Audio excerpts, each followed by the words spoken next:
Did you hear about Alan Thompson, a 72-year-old grandfather from Columbus, Ohio, sharp as ever, no major health problems, always joking with his grandkids? He'd gone to bed on a quiet Sunday night after watching football and having dinner with his wife. Nothing unusual, no signs of distress.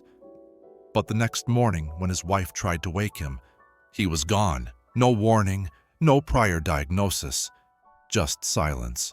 His family was in shock, and maybe you're wondering the same thing they were.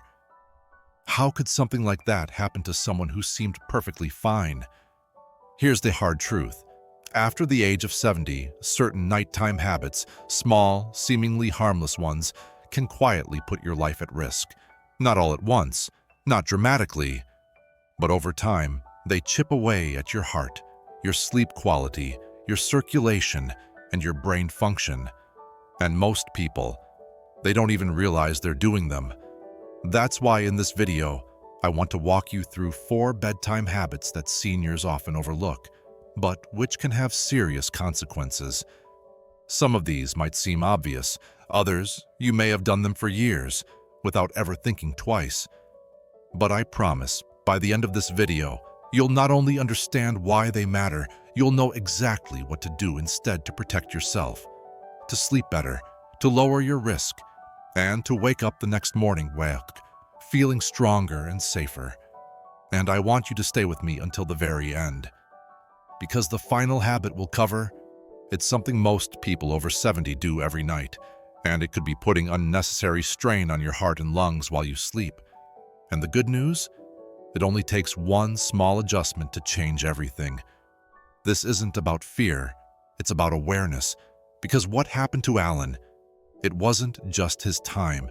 It was a combination of small, manageable things that could have been caught, could have been changed, and maybe, just maybe, could have saved his life. So if you've ever woken up gasping for air, felt lightheaded on the way to the bathroom at night, struggled to sleep through the night, or just wanted to make sure you're not making a mistake you don't even know about, then this is for you. Let's dive into the first bedtime habit that could be silently hurting you, especially if you're over 70. Let's be honest, a late-night snack can feel like a harmless comfort. A little pasta before bed, a sandwich while watching the news, maybe some leftovers from dinner. You've probably done it 100 times. But what if I told you that this simple routine, especially after the age of 70, could be putting strain on your heart every single night?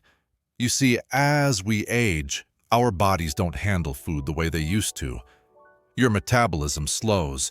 Your digestive system takes longer to break things down. Your body's ability to regulate blood sugar and blood pressure during rest becomes more fragile. So when you eat a heavy meal close to bedtime, say, within an hour or two of lying down, your body is forced to do something it doesn't want to do during sleep. Keep working. Here's what actually happens. Instead of entering deep, restorative sleep, your body gets busy. Your stomach produces more acid to digest the food. Your intestines begin churning to break it down. Your heart rate stays elevated instead of slowing down, and your blood pressure rises slightly as your system stays on. Now, one night of this may not do much, but over time it creates a cycle of restless sleep, inflammation, and cardiovascular stress. And if you have any existing conditions like high blood pressure, atrial fibrillation, or diabetes, this can quietly increase your risk of heartburn and acid reflux, nighttime blood sugar spikes, sleep apnea or shallow breathing, and in worst cases, sudden cardiac events. Let's take an example. Harold, 73, always loved a good hearty dinner, meatloaf, mashed potatoes, a slice of pie. He usually ate around 8:30 p.m. and was in bed by 10. He didn't think much of it until he started waking up with a burning in his chest. His doctor diagnosed him with GERD, gastroesophageal reflux disease. But what really got his attention was when the doctor said, "Harold, this isn't just about discomfort. Chronic nighttime reflux can affect your heart and your lungs. What he didn't know was that lying flat after a big meal causes stomach acid to push up into the esophagus. That not only disrupts sleep, it increases the chance of aspiration, pneumonia, and long-term airway damage. For seniors, this kind of low-grade inflammation weakens immunity and stresses the cardiovascular system while you sleep, when your body should be resting and repairing. What to do instead? Finish your last full meal 3 to 4 hours before bedtime. This gives your body enough time to digest while you're still upright and active. If you need a snack before bed, keep it small and gentle. A banana, a handful of almonds, a few whole grain crackers, or a cup of chamomile tea. Avoid spicy, greasy, or high-fat foods late at night. These are harder to digest and more likely to cause reflux. Keep your head slightly elevated while sleeping. A wedge pillow or adjustable bed can help reduce nighttime reflux symptoms. If you're diabetic, work with your doctor to understand how your evening meals affect your glucose levels overnight. Stability is key. A simple shift with big results. When Harold made the switch, dinner at 6:30 instead of 8:30, and swapped dessert for warm tea, his sleep improved within days. No more waking up with chest pressure, no more gasping for air. And in his words, I felt like I was finally giving my body a break at night. So ask yourself, is your bedtime meal helping you or silently hurting you? Make the change. Let your heart rest while you do. You've probably heard it all your life. Stay hydrated. And yes, drinking enough water is absolutely essential, especially as we age. It helps with digestion, circulation, even joint function. But like most things, timing matters. And drinking too much before bed might be quietly robbing you of your sleep and putting you at risk for something even worse. Let's say you drink a big glass of water, tea, or juice an hour before you turn out the lights. Seems harmless, right? But then, somewhere around 1:30 a.m., your bladder wakes you up. Then again at 3:00, and maybe once more around 5 o'clock. You might think that's just a normal part of aging. And yes, your bladder does change as you get older. It gets smaller. The muscles that control it weaken. Your kidneys keep filtering fluids overnight, even when your body should be at rest. But here's the real danger. Frequent nighttime bathroom trips put you at risk of something far more serious than lost sleep. The hidden risk: nighttime falls. Imagine this: you wake up groggy, the room is dark, you stand up quickly, but your blood pressure hasn't caught up yet. You feel dizzy, your foot catches on the edge of a rug or the bedpost, you fall. This scenario happens every night in homes across the country. And for seniors, a fall at night is one of the most dangerous medical events you can face. Hip fractures, head injuries, hospital stays, loss of independence, and all of it starting with one glass of water at the wrong time. There's even a name for what causes that dizziness: postural hypotension, a sudden drop in blood pressure when you go from lying to standing. It's more common after 70, especially if you're taking blood pressure meds or diuretics. The secondary risk: sleep disruption and cognitive decline. Each time you wake up and turn on a light, or even just open your eyes, your brain interprets it as daytime. It slows down melatonin, your natural sleep hormone, and that can throw off your entire circadian rhythm. Over time, poor sleep raises your blood pressure, weakens your immune system, increases inflammation, and according to research, raises your risk of dementia. That's why something as simple as your water intake before bed matters. Real story: Martin's wake-up call. Martin, 75, was proud of staying hydrated. He carried a water bottle everywhere, even sipping on a full glass before turning in. But he noticed he was getting up 2-3 times a night, and one night he lost his balance on the way to the bathroom. He fractured his wrist and spent 6 weeks in rehab. His doctor told him it wasn't just a fall, it was preventable. Now, Martin stops drinking water by 6:30 p.m., except for a small sip if he's thirsty, and he hasn't had a single nighttime fall since. What to do? Instead, front-load your hydration, drink more in the morning and afternoon, and slowly taper off by dinner. Stop all full glasses of liquid 2-3 hours before bedtime. If you need something before bed, try just a few sips, enough to avoid dry mouth, but not enough to fill your bladder. Avoid caffeine after 3 p.m. It's a diuretic and will increase nighttime urination. Be aware of hidden fluids. Soups, juicy fruits, and even some meds contribute to your fluid intake. Use night lights and grab bars near your bed and bathroom. If you do need to get up, you'll be safer doing so. The takeaway: hydration is vital, but so is sleep, so is safety, so is balance.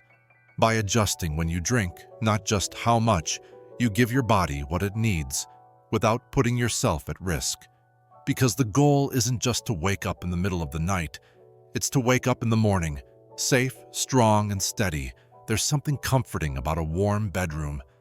Maybe it reminds you of winter nights growing up. Maybe you just like feeling cozy. So you set the thermostat a little higher, pile on an extra blanket, or even keep a space heater running through the night. But after 70, what feels comforting could be silently stressing your heart and body every single night. Let me explain. As we age, our bodies lose some of their ability to regulate temperature. The mechanisms that used to help you cool down, sweating, blood vessel dilation, heat release, don't work quite as efficiently anymore. So when your bedroom is too warm at night, your body doesn't just adjust, it fights. What happens when you sleep too hot? During sleep, your body is supposed to lower its core temperature to enter deeper, restorative stages of rest. But if your room is too warm, this natural drop can't happen. Instead, your heart rate stays elevated. You wake up more often, sometimes without realizing it. You sweat more, leading to overnight dehydration, and your body enters a kind of low-level stress mode. This might not sound like a big deal, but for older adults, even mild dehydration and elevated heart rate during sleep can have real consequences. Thicker blood, which raises the risk of clots and stroke. Higher nighttime blood pressure. Interrupted REM cycles, which impact memory and immune health. Greater risk of cardiac events, especially in those with existing heart conditions. The hidden signs. Have you ever woken up sweating, even in winter? Felt groggy in the morning despite sleeping all night? Experienced dry mouth or a mild headache when you wake up? You might chalk it up to aging or just one of those nights, but chances are your sleep environment is too warm and your body is working harder than it should. Frank's story: when comfort becomes a risk. Frank, 74,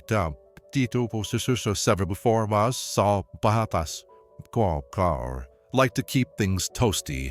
He slept in thermal pajamas under 2 fleece blankets with the heat at 75 degrees, but he started waking up drenched in sweat. Some mornings he felt lightheaded or short of breath. His doctor ran tests, but everything looked normal. Then the doctor asked, "Tell me about your bedroom." When Frank lowered the thermostat to 65, swapped heavy blankets for breathable cotton, and kept a small fan running, the difference was immediate. He slept deeper, woke up refreshed, no more headaches, no more morning fatigue. It wasn't his body failing, it was his sleep environment failing him. What to do instead? Set your thermostat between 60 and 67 degrees at night. This range is optimal for deep sleep and cardiovascular recovery. Use layered, breathable bedding. Light cotton sheets and a medium-weight blanket give you comfort without trapping heat. Choose moisture-wicking pajamas. Avoid flannel or fleece. They hold heat. Stick with cotton or bamboo fabrics. Use a fan or crack a window for airflow. It's not just about cooling. It also improves air quality, reducing nighttime coughing and congestion. Drink a small glass of water 1 to 2 hours before bed, not too close, to stay hydrated without disrupting sleep. Skip the heating pad. If you need it for joint pain, use it before bed, not while sleeping. Final thought: you deserve to feel cozy at night, but not at the cost of your heart, your sleep, or your safety. So don't just ask yourself, am I warm enough? Ask yourself, am I too warm to sleep safely? Because sometimes the smallest adjustment, just a few degrees, can make the biggest difference in how you feel tomorrow morning. Most people never think about how they sleep. They just lie down in the most comfortable position and close their eyes. But if you're over 70, and especially if you're sleeping flat on your back, you might be putting unnecessary strain on your heart, lungs, and brain every single night. You see, sleep isn't just about comfort. It's about positioning your body for optimal function during your most vulnerable hours. Why sleeping on your back can be risky after 70. As we age, the muscles in the throat and chest naturally weaken. Lung capacity decreases, circulation slows, and lying flat on your back can quietly make all of these issues worse. Here's how: your tongue and soft tissues relax and fall backward, partially blocking your airway. This can lead to snoring, shallow breathing, and even sleep apnea, a condition where breathing repeatedly stops and starts during sleep. Your heart works harder to keep blood circulating evenly through the body, especially if you're overweight or have congestive heart failure. Lying flat also promotes acid reflux, especially after a late dinner, increasing the risk of aspiration or nighttime choking. And here's the scary part: many seniors have undiagnosed sleep apnea. They think it's just snoring or waking up groggy or being tired all day. But over time, sleep apnea raises the risk of high blood pressure, irregular heartbeat, stroke, heart failure, and even sudden cardiac events during sleep. Robert's story: a wake-up call in the night. Robert, 76, had always slept on his back. He thought it helped his back pain, but his wife noticed something terrifying. Some nights he would stop breathing for 10 to 15 seconds, then gasp for air. At first, he brushed it off, but then he started waking up with headaches, brain fog, and chest pressure. After a sleep study, he was diagnosed with moderate sleep apnea, worsened by his sleep position. His doctor gave him a simple instruction: start sleeping on your side. Within 2 weeks, the difference was night and day. He woke up clearer, no more dry mouth, no more headaches. And his heart rate, measured overnight with a wearable device, had stabilized. He didn't change his medication, he didn't take new pills, he just changed how he slept. What's the best position for seniors? Left side sleeping is considered the safest and most beneficial for older adults. Here's why: it reduces pressure on the heart. It improves circulation to the brain and extremities. It helps prevent acid reflux. It keeps the airway more open than lying flat. Avoid sleeping on your right side if you have heart issues. This can increase pressure on the vena cava, the large vein that returns blood to the heart. If you struggle to sleep on your side, try these tips. Use a body pillow to keep yourself from rolling onto your back. Place a pillow behind your back for support. Elevate your head with a wedge pillow or adjustable bed. If you sleep alone, use tennis balls sewn into the back of a pajama shirt, a classic trick to keep you from turning over. Also, if you have joint or back pain, place a pillow between your knees to align your spine and reduce pressure on your hips.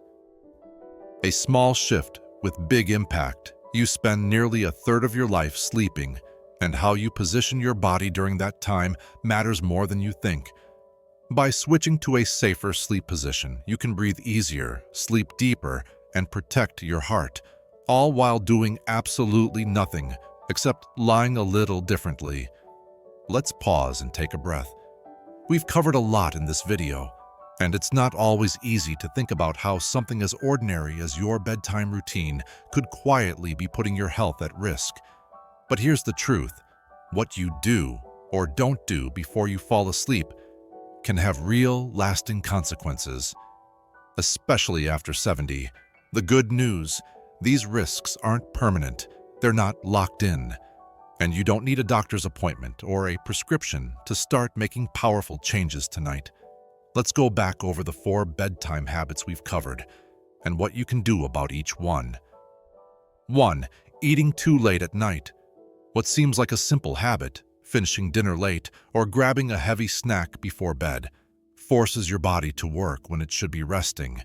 It leads to acid reflux, high blood pressure, blood sugar spikes, and restless sleep.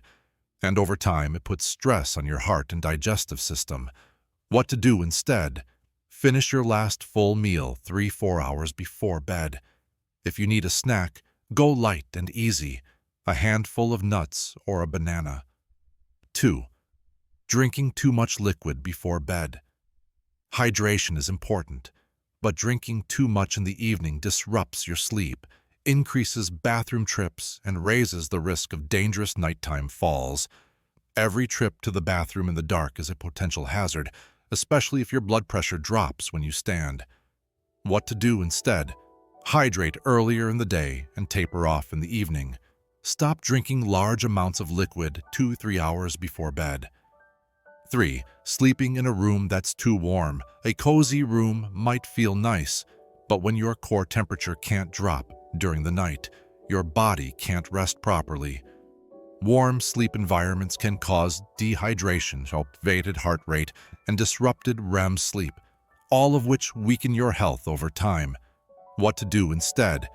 Keep your bedroom between 60 and 67 degrees. Use light, breathable bedding. Let your body cool down naturally. Your heart will thank you. 4. Sleeping on your back. For many seniors, sleeping flat on the back leads to restricted airflow, sleep apnea, and cardiovascular strain.